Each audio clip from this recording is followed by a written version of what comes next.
Welcome, ladies and gentlemen. My name is Ndoro-Mkombachoto from it Heartfelt with Gloria. Today, we are going to talk about the construction industry in Zimbabwe. As you are well aware, I haven't been here for a while.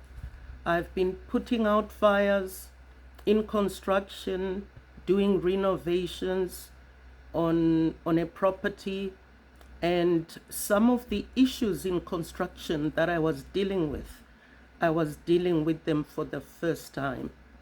So it disrupted my ability to be doing all kinds of things at the same time. So I decided to focus because I was going through a very steep learning curve. Now, as some of you are well aware, the construction industry in Zimbabwe is not regulated. It's not regulated at all. So you'll find that every Tom, Dick, and Harry who assisted their uncle in building a hut suddenly finds themselves qualified either as a carpenter, a builder, or a plumber for that matter. But first, before we get into the tips that I want to give you today about participating in the building and construction industry in Zimbabwe, I would like to welcome you to this episode. If you are not already subscribed, please subscribe.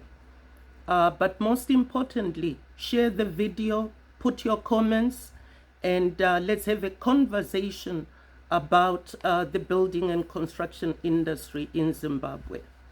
Now, today I've come up with about 16 tips.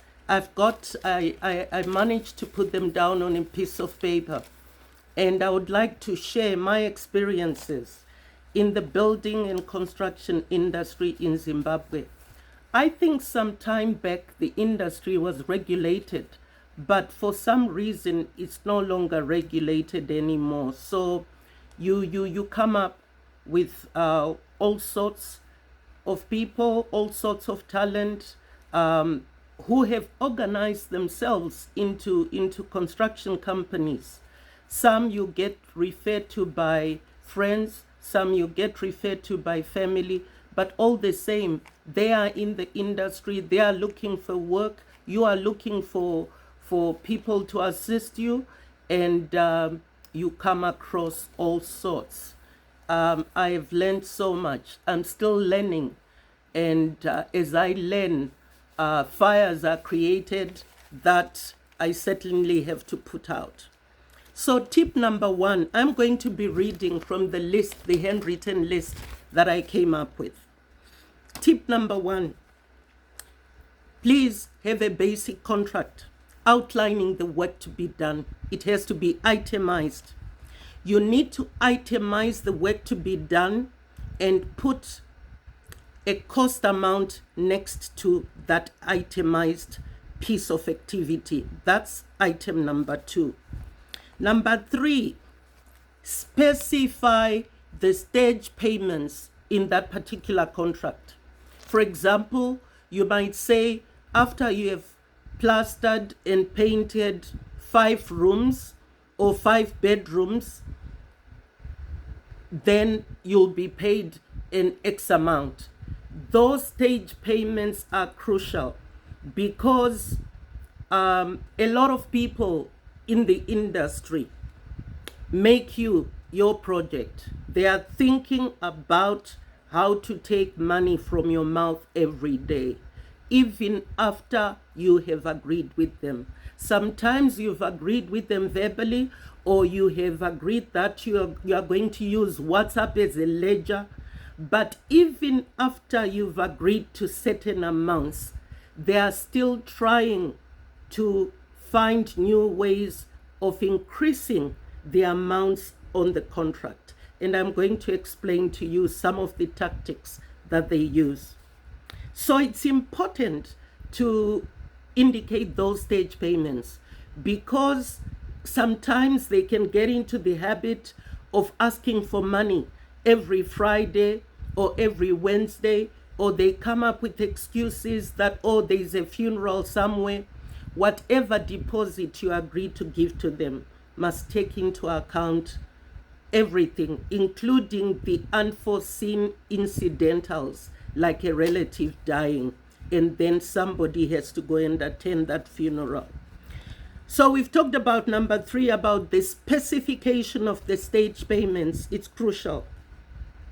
Number 4, they need to stick to the work contract and nothing more. I'm still doing renovations, and there are specific things that I would like done on relating to those renovations.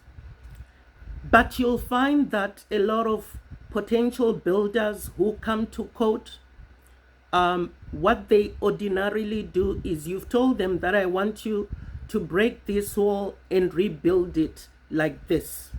And they know from the plan that this is how they are supposed to do it. They agree to it, but they start looking for other things. I'll give you an example. I had a reputable guy who had been referred to me by a friend who does boreholes professionally. This gentleman came, drilled a borehole on that particular site, and we okayed everything and paid him. But when we wanted him to move a particular tank from one site to the site where he had drilled the borehole, he started wanting to charge exorbitant prices, and I was unwilling to do that. So I started scouting the market for a new plumber to come and assist us with the additionals that we wanted done. We eventually got a plumber, and we told him exactly what we wanted him to do. He was supposed to move a tank from one location to the site where he was supposed to install that, and he was going to build some sort of a stage so that we could put the tank on top of there. The site is it's in a flay area, so we could not take chances by putting a steel structure to hold the 5,000 liters of water tank. So we had to build a concrete structure. You know what he started telling me? He started telling me that the guy who did the borehole did not connect the water into the building properly, and he wanted to dig up stuff and so forth. And I said, but we didn't call you to do that. We didn't call you to do that. We are happy with the pressure of the water in the property.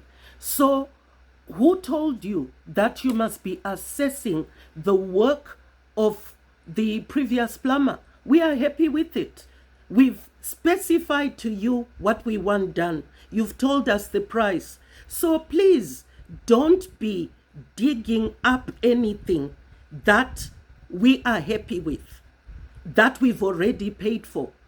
And we do not want for you to be tampering with that work, because it's got a 1-year warranty. And if you start tampering with it, we are going to lose that warranty, and you will not be able to give us the warranty. When he understood that we knew what we were talking about, he then abandoned that situation. Essentially, why are they doing this? Plumbers, carpenters, builders are doing this, wanting to increase the amount of work on the site. People have become greedy in Zimbabwe. Every time somebody wants to come and quote for work on your site, they are wanting to charge $500, $1,000 and up. So they are unwilling to do work that is worth $50 or $100, because to them, they do not know the value of $50. They do not know what $50 does in the United States of America. So the US dollar has been cheapened in Zimbabwe, and people now think anything below $300 is not enough money to do any work. So you find that their pricing is distorted, it's exorbitant, and every time they are trying to take money from your mouth. So be very careful when you are talking to potential service providers in the building and construction industry in Zimbabwe. Number 5, they must commit in writing to not taking on other work before they finish. This is very rife in the building and construction industry in Zimbabwe. They are always so keen. They come, you agree on a price for their services. They ask for a deposit. You give them the deposit. They work perhaps for a few days. Before you know it, a few people are coming. In 2 weeks' time, there is nobody on site. You call them. Oh, we are 2 hours away from Harare. What are you doing there? Oh, there is a job that we've come here for, but you haven't finished my work.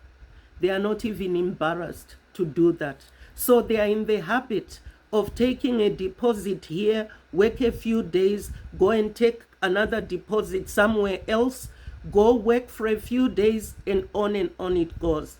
Again, this talks to no regulations in the industry, and as a result, the people like us, their customers who are looking for service providers like them, we've got no recourse on the law.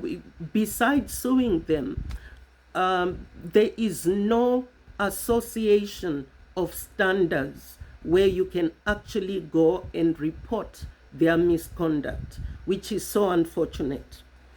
Number 6, if you are not satisfied with the work that they've done, let them know immediately, and that work must be redone at their cost.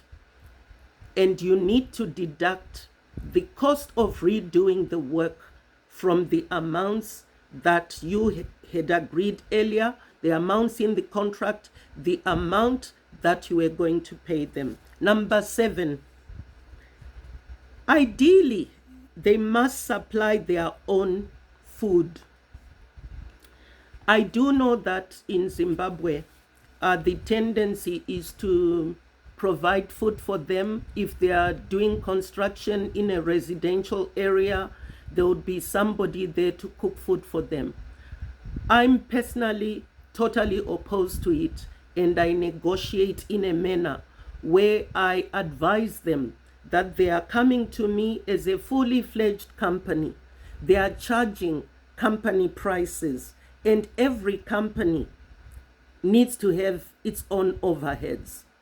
They can't come to me wanting to charge company prices, implying that they've got overhead.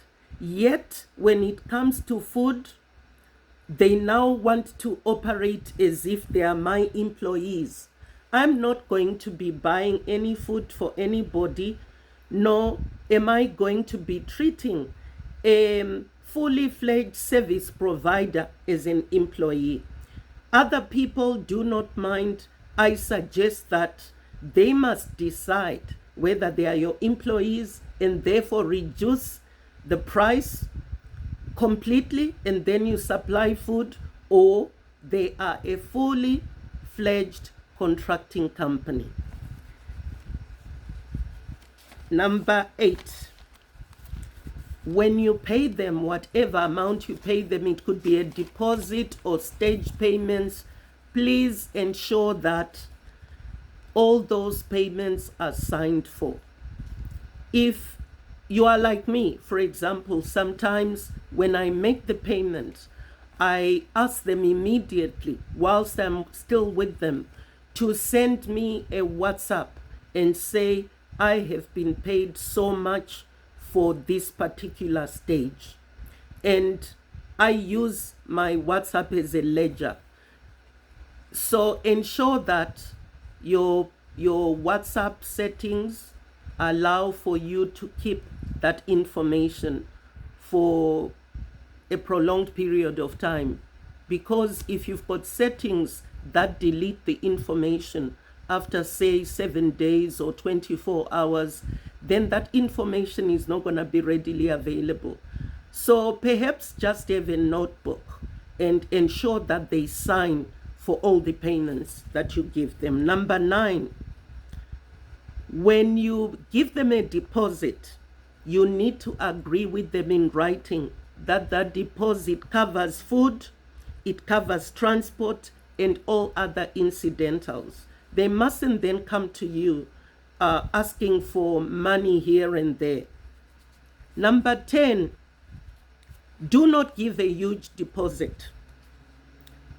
They will soon disappear when you give them a deposit. When I was naive and I had just got to know about the building and construction industry in Zimbabwe, I was paying reasonable deposits because they were telling me all kinds of reasons why, for example, I needed to pay 40% or 50%.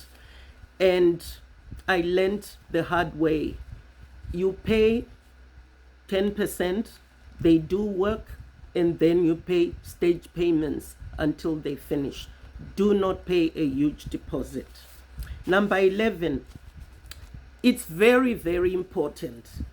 It's very, very important for you to consider paying the contractor in front of the employees.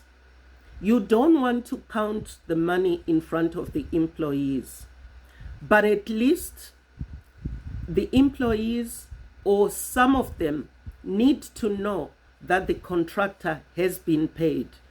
Because in the past, I've had a situation where I've paid the contractor and then a few weeks later, I'm getting a few people coming to do work, and then we phone one of the employees who would have bonded perhaps with one of my employees there, and then they tell us that they are not reporting to work because they haven't been paid by the contractor.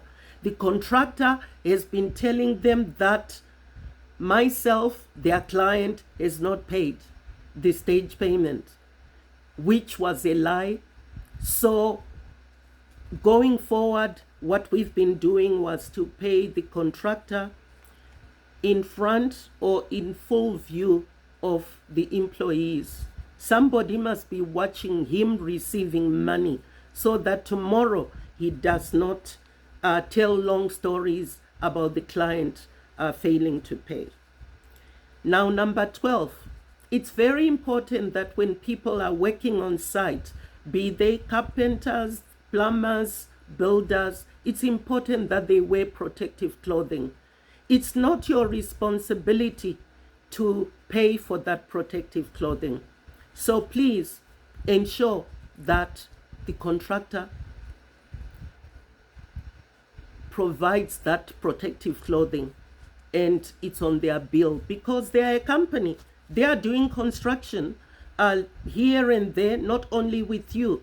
And these are things that come with the trade to supply protective clothing to their employees. Then number 13, do not allow a carpenter or a builder refer you to suppliers. Many a time I've been told by carpenters and builders that, oh, I can refer you to this particular company. They've got better prices than A, B, C, D. What I have come to discover is they prefer certain designated companies, not so much because they are going to get a discount. Even if they get a discount, they will not pass it on to you. The reason most of the time they want to work with their designated companies, I call them their chommies. It is a way of stealing materials from you. I have got so many stories to tell about materials that were stolen from me because they were colluding with employees of those companies, and I had agreed with them that materials needed to be delivered before 4 o'clock every day, and they would choose to deliver materials at 6 o'clock when it's getting dark. I would not be available. My employees would tell them that we need to count what you have delivered against the delivery slip. They would start causing drama.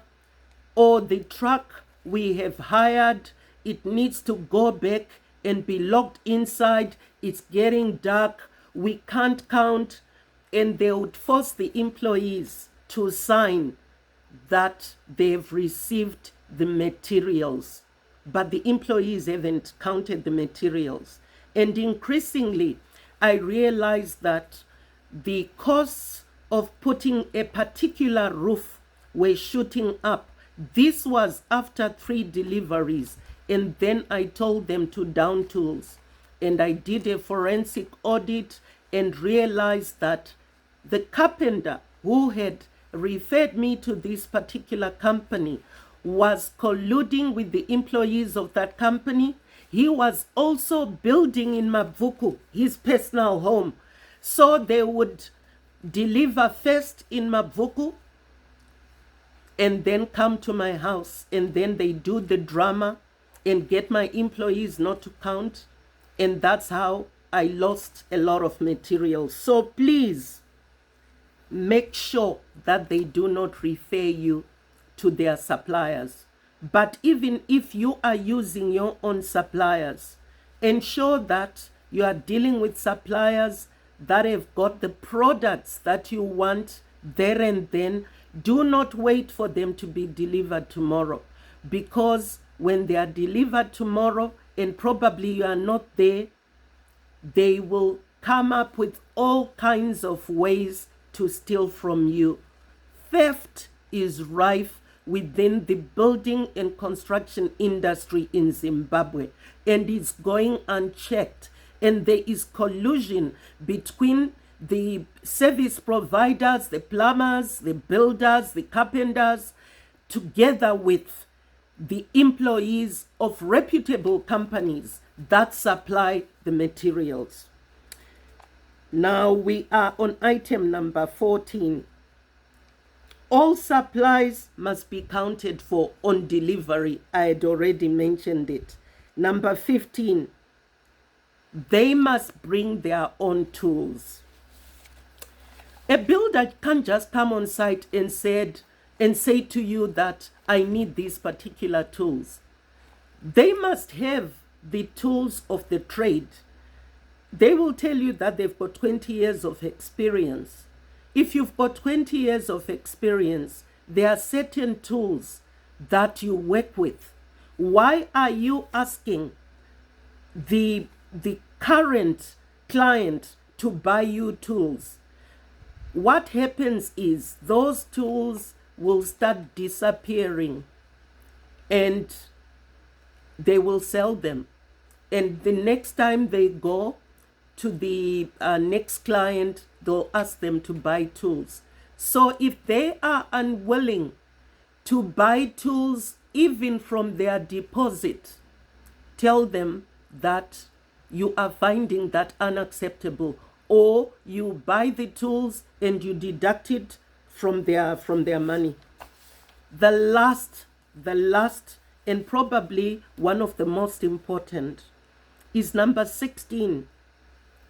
Who has referred you to them matters. Who refers you to a service provider in the building and construction industry matters. I have noticed that it doesn't matter whether the person who has referred you is a person of means or a person of little means. If it's a person who is perceived to have money, and that person was agreeable to exorbitant amounts, it will not help you using builders referred to you by somebody who they were ripping off. So if X, a friend of yours who is perceived to have money, refers you to a so-called good service provider, they are going to come with the same exorbitant prices to your site, because the person who referred you to them, they had ripped them off. And it's going to be very difficult for you to try and negotiate their rates down.